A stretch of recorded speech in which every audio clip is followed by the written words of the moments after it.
I find out that there's a group of people, API. This is a bunch of South Asian doctors, but they don't call it SAD because they're happy. They make a lot of money. Make a lot of money. I think my doctor's here tonight. They make a lot of money, I'm telling you. What kind of medicine? Internal medicine. Isn't it all internal medicine? Unless you're a dermatologist, it's all internal medicine. And I remember saying something about how they make the least amount of money. Sorry. But then I had a pediatrician come up to me, and she's like, actually, we make less money. I'm like, well, your patients are... They should make less. It's like operation. I mean, come on. I find out that this group, API, is setting sail from South America to Antarctica. Boom. I'm hitching a ride with these fools. I'm going to do it. I don't care if I'm pre-med for 2 years. I'm going to sleep in the hold of the ship like Leo DiCaprio. I'm in. Okay? I'm going to do it. I hitch a ride. I take my college roommate along with me, and we fly down to Buenos Aires. I've been in Buenos Aires for 45 minutes, and I realized I really screwed up by not being born Latino. So close. The laid-back vibe, the beautiful people, the delicious food, it was incredible. I do this bar gig, it goes really well. And by the way, how am I getting these bar gigs? It's because when you're a comedian, you're sort of in this society of comedians. Like, you can hook each other up with this stuff. And comedians can be totally racist. We don't care. We have no line. So I hit up every Mexican comedian I knew. I was like, do you know anyone in Venezuela? And then they gave me people in Argentina, and that was it. So, fly down there, do the gig, and it went, well enough that the crowd decides to take me out in Buenos Aires. I don't know if you've been there before, but it was incredible. I always thought Latinos were kidding when they said that they go really late. And everything starts late, goes late. I'm like, they're exaggerating. There's no way. Dinner at 11 p.m., bar at 12 a.m. We try to go to a club at 12:30. It's not open yet. This club opens at 1 a.m. We go for a drink, come back at 1:30. It's a line 50 people deep. We go inside, we dance till 5 in the morning. It's a Wednesday. So I have high hopes for tonight. Hungover, I board the ship for Antarctica. Okay, I get on the ship, I'm gonna do it. The reason my wife did not go on this trip is something called the Drake Passage. Anyone know what that is? The Drake Passage is the roughest seas in the world. It's 600 miles of water where ships can pitch up to 40 feet. My wife was like, no thanks. Rajiv already rocks my world hard enough.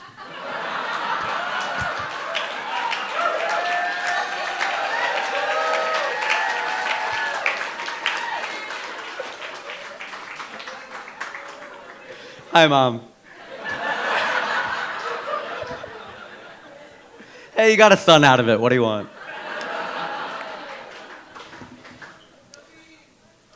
Yes, Naveen. We'll get there.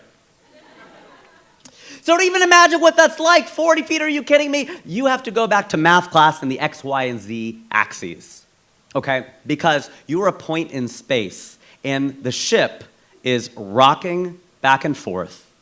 It is rolling side to side like Axl Rose. By the way, that's where rock and roll comes from. And it's also pitching up and down. So you were a point in space doing this. And the only way to make that even remotely bearable is drugs. They give you something called a scopolamine patch. Okay? Scopolamine is a drug. You take it and it is to cure seasickness. The side effect, I'm not making this up, is nausea. That'd be like if Viagra, the side effect is impotence. Like, are you kidding me? What's the point of that? Literally, like, what is the point of that? Crazy. So we put it on, and then you read the package, and it tells you it is a patch to be put on a non-hairy part of your body. You're ahead of me on this one. Yeah, we're South Asian. Where's it gonna go? Behind the ear it goes, and oh my gosh, scopolamine. Oh, I learned to love the Drake Passage more than, you better find your lovin', you better find your heart. That's a passage by Drake. My British accent's a little better. And we're sailing along with all these Indians who bring along their own chef. South Asians cannot be without our cuisine. I tell you, they put the tikka in Antarctica.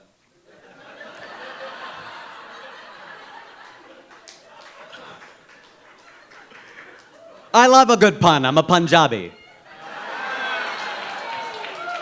As we approach the continent, I begin to fret because it turns out they decide to tell us now, no company can promise you a continental landing. What? And they go, it's in the terms and conditions. I go, that's like a Droid or an iPhone. Who reads that stuff? You just scroll to the end and hit I agree. Are you kidding me? They go, no, because the ship goes in, and then because of the water, there's no landing docks. Antarctica's not a country, it's a landmass. So you have to wait for the water to smooth out, and it doesn't always do that. Luckily, our crew consisted mostly of Europeans. And if anybody can figure out how to invade a landmass.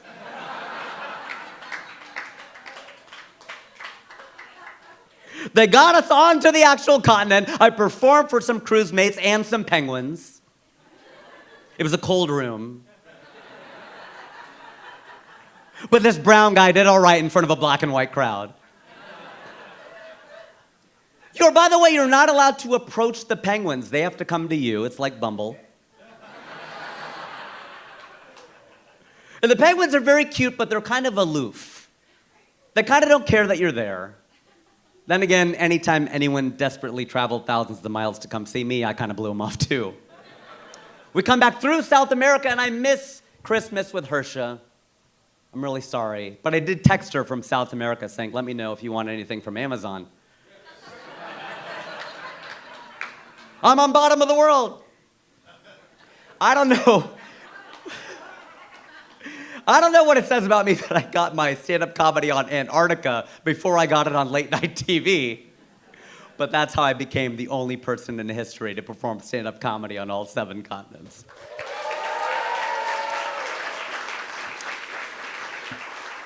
The other place I feel totally stupid is in the post office. You hardly ever go to the post office anymore. So when you walk in, it feels like this foreign land, right? I walk in there, I'm standing there with my letter, and I'm like, what the hell is going on at the U.S. Postal Service? No wonder the government can't keep track of these documents.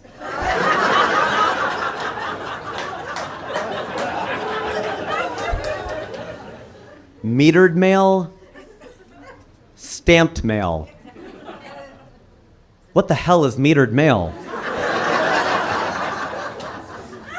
This has a stamp on it. Does that mean? Because once I drop it in there, it's all over.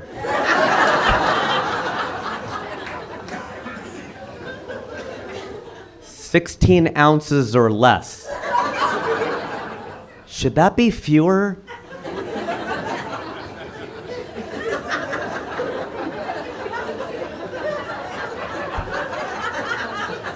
How much is 16 ounces? I'm not standing in that line. I know I drink 12 ounces of beer. Is that the same? That's fluid ounces, right? I knew I should have smoked pot instead. Yeah, bro, that's an ounce.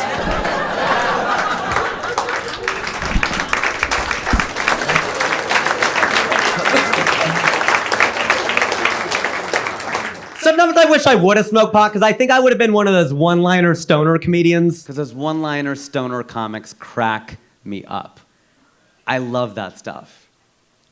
Especially when they say things like, shoot for the moon.